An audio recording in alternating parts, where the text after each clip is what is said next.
Assalamualaikum warahmatullahi wabarakatuh. Selamat datang di History Mistis. Kembali lagi saya akan membagikan cerita horor untuk kalian para pecinta cerita-cerita horor. Sebelum kita mulai ceritanya, jangan lupa like dan subscribe. Selamat mendengarkan. Dulu hiduplah seorang wanita cantik yang baik hati dan sangat diidam-idamkan para lelaki di sebuah desa. Banyak para lelaki yang terpikat karena kecantikannya. Apalagi wanita cantik itu mempunyai senyuman yang begitu manis, sehingga membuat para lelaki di desa tersebut seperti terpikat. Bahkan lelaki yang sudah bersuami pun dibuatnya jatuh hati. Suatu hari, ada seorang lelaki yang sangat menyukainya. Bahkan dimanapun wanita itu pergi, lelaki itu diam-diam mengikutinya. Jika wanita itu pulang ke rumahnya atau setiap kali mau keluar rumah, selalu saja wanita itu menemukan sebuah surat yang isinya curahan isi hati dari lelaki yang belum diketahui olehnya. Pada suatu hari, wanita itu dihampiri seorang lelaki yang ternyata adalah lelaki yang sering meletakkan sebuah surat di depan rumahnya. Lelaki itu berkata kepada wanita cantik itu kalau dirinya ingin bertemu nanti malam di sebuah taman. Dengan polosnya, wanita ini mengiyakan perkataan lelaki yang ternyata sedang jatuh cinta berat kepada dirinya. Malam pun tiba. Wanita itu berdandan secantik mungkin dengan niat agar lelaki itu menyukai penampilannya. Ketika mereka bertemu di sebuah taman, lelaki itu mengajak wanita tersebut berkeliling sambil mengobrol dan bersenda gurau. Apalagi lelaki itu sangat menyukainya dan ingin mengatakan sesuatu kepadanya. Dengan perasaan yang begitu dalam, tetapi di saat itu juga dirinya seperti bimbang untuk mengungkapkan sesuatu kepada wanita itu. Akhirnya wanita itu mencoba bertanya kepada lelaki itu dengan perihal maksud dan tujuan mengajaknya bertemu malam ini. Dengan malu-malu dan sedikit grogi, lelaki itu akhirnya menyatakan cintanya kepada wanita cantik ini. Karena perkenalan mereka masih terbilang masih baru, akhirnya wanita itu menolak cintanya dan memberitahu ke lelaki tersebut agar mereka berteman saja dan jangan menjalin hubungan dulu. Mendengar perkataan wanita itu, lelaki itu pun menjadi patah hati dan seperti membenci. Padahal hatinya sangat berharap agar cintanya diterima wanita cantik itu. Setelah mereka memutuskan untuk pulang, timbullah pemikiran jahat dari lelaki itu dengan memanfaatkan situasi yang ada. Apalagi taman tersebut cukup sunyi dan hanya sedikit orang saja yang bermain ke taman itu.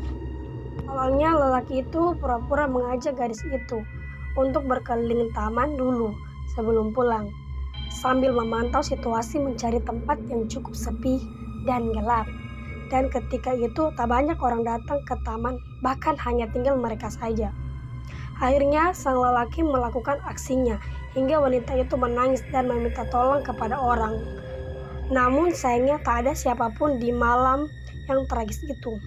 Keesokan harinya kedua orang tua lelaki itu mempertanyakan kepada anaknya kalau apa sebab tiba-tiba di pagi hari membungkus pakaian. Lelaki itu pun menjawab kalau sebenarnya dia mau kerja ke luar kota, dan akhirnya anak lelakinya itu pamit. Berbeda hal dengan wanita malang itu, dia malah tak memberitahu ke keluarganya kalau ternyata dia telah diperkaos oleh lelaki yang baru dikenalnya.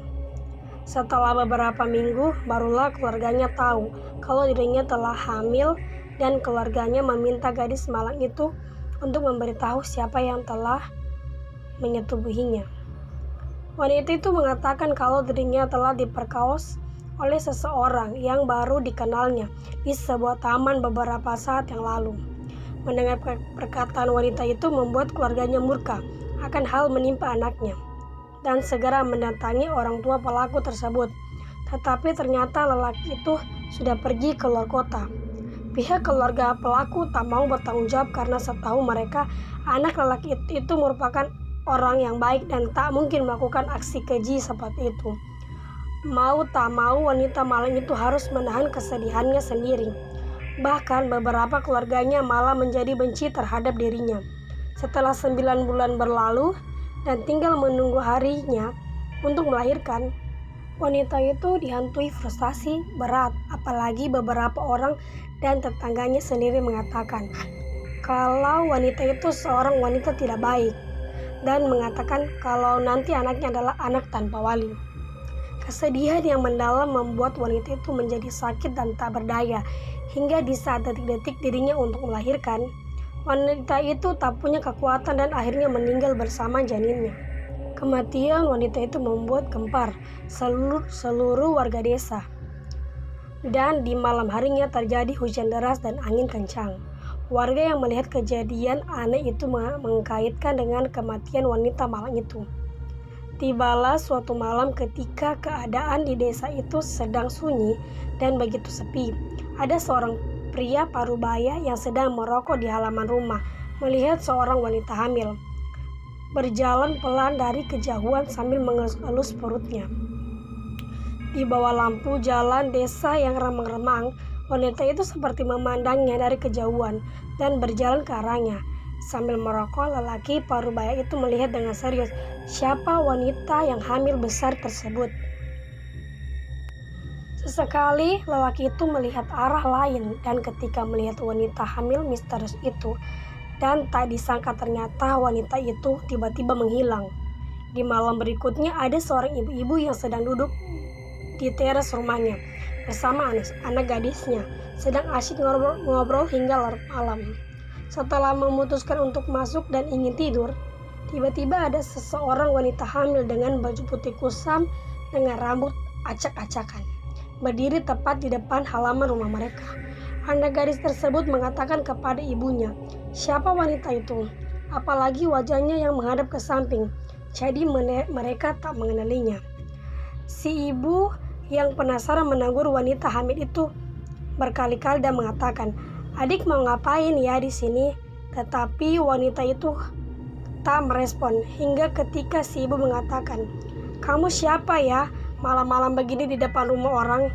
Seketika wanita hamil itu menunjukkan wajahnya yang mengerikan dengan mulut bergigi taring sambil mengeluarkan darah dari mulutnya yang jatuh di perut besar wanita tersebut. Seketika wanita hamil itu menunjukkan wajahnya yang mengerikan dengan mulut bergigi taring sambil mengeluarkan darah dari mulutnya yang jatuh di perut besar wanita tersebut. Pemandangan itu membuat si ibu dan anaknya terkejut dan sangat ketakutan. Sesegera mungkin menutup pintu dan menguncinya rapat-rapat. Bahkan ketika si ibu dan anaknya masuk ke dalam kamar, terdengar suara orang mengetuk-ngetuk pintu depan rumah. Mereka bahkan beberapa saat mungkin. Bahkan ketika si ibu dan anaknya masuk ke dalam kamar, terdengar suara orang mengetuk-ngetuk pintu depan rumah. Bahkan beberapa saat kemudian, jendela kamar mereka seperti digaruk-garuk dan terdengar suara wanita menangis. Keesokan harinya, ternyata bukan mereka saja dihantui. Ternyata hampir semua rumah warga yang diteror oleh hantu wanita hamil tersebut. Warga desa mengaitkannya dengan kematian wanita cantik yang dihamili pria yang tak bertanggung jawab dan akhirnya meninggal mati saat melahirkan. Pihak keluarga wanita membantah teror hantu tersebut dengan anak mereka yang meninggal kemarin. Apalagi wanita yang meninggal saat melahirkan adalah mati syahid. Dan bisa saja itu adalah jin korin yang menyerupai dirinya semasa dirinya ketika ada di dunia.